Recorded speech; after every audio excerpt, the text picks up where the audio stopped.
When they had sung the hymn, they went out to the Mount of Olives.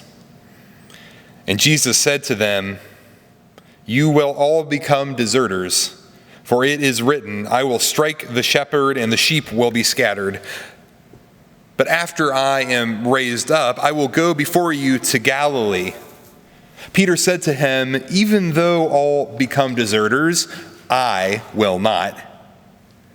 Jesus said to him, "Truly I tell you, this day, this very night, before the cock crows twice, you will deny me 3 times. But he said vehemently, "Even though I must die with you, I will not deny you." And all of them said the same.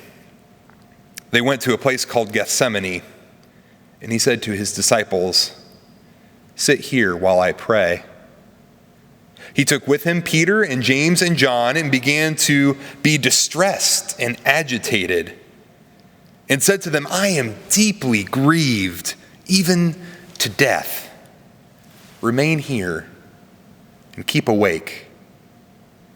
And going a little farther, he threw himself on the ground and prayed that if it were possible, the hour might pass from him. He said, "Abba, Father, for you all things are possible. Remove this cup from me. Yet not what I want, but what you want." Jesus came and found them sleeping, and he said to Peter, "Simon, are you asleep? Could you not keep awake 1 hour? Keep awake and pray that you might not come into the time of trial. The spirit indeed is willing, but the flesh is weak."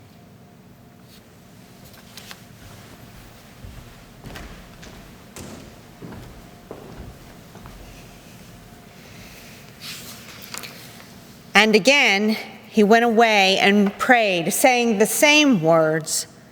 And once more he came and found them sleeping, for their eyes were very heavy, and they did not know what to say to him.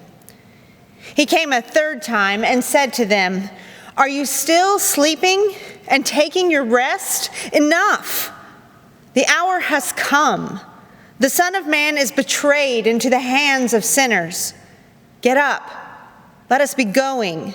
See, my betrayer is at hand." Immediately, while he was still speaking, Judas, one of the 12, arrived. And with him there was a crowd with swords and clubs from the chief priests, the scribes, and the elders. Now the betrayer had given them a sign, saying, "The one I will kiss is the man. Arrest him and lead him away under guard."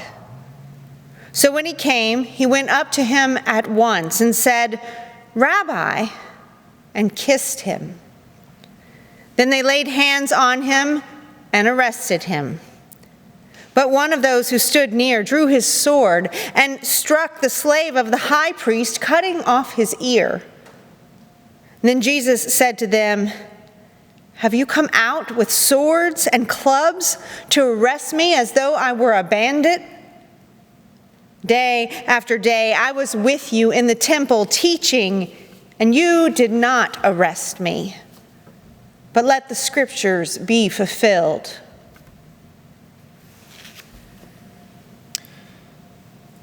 All of them deserted him and fled. A certain young man was following him, wearing nothing but a linen cloth. They caught hold of him, but he left the linen cloth and ran off naked. They took Jesus to the high priests, and all the chief priests, the elders, the scribes, they were all assembled. Peter had followed at a distance right into the courtyard of the high priest, and he was sitting with the guards, warming himself at the fire.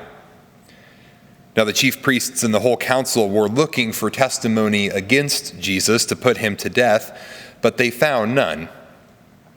For many gave false testimony against him, and their testimony did not agree. Some stood up and gave false testimony against him, saying, "We heard him say, 'I will destroy this temple that is made with hands, and in 3 days I will build another not made with hands.' But even on this point their testimony did not agree. Then the high priest stood up before them and asked Jesus, "Have you no answer?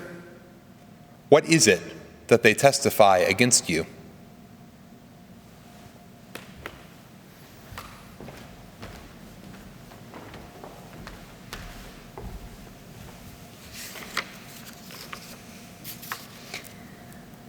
But he was silent and did not answer. Again, the high priest asked him, "Are you the Messiah, the Son of the Blessed One?" Jesus said, "I am. And you will see the Son of Man seated at the right hand of the power and coming with the clouds of heaven." Then the high priest tore his clothes and said, "Why do we still need witnesses? You have heard this blasphemy. What is your decision?" All of them condemned him as deserving of death. Some began to spit on him, to blindfold him, and to strike him, saying to him, "Prophesy." The guards also took him over and beat him. While Peter was below in the courtyard, one of the servant girls of the high priest came by. When she saw Peter warming himself, she stared at him and said, "You also were with Jesus, the man from Nazareth." But he denied it, saying, "I do not know or understand what you are talking about." And he went out into the forecourt. Then the cock crowed. And the servant girl, on seeing him, began again to say to the bystanders, "This man is one of them." But again, he denied it.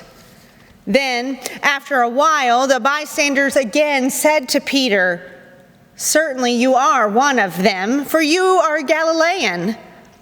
But he began to curse, and he swore an oath, "I do not know this man you are talking about."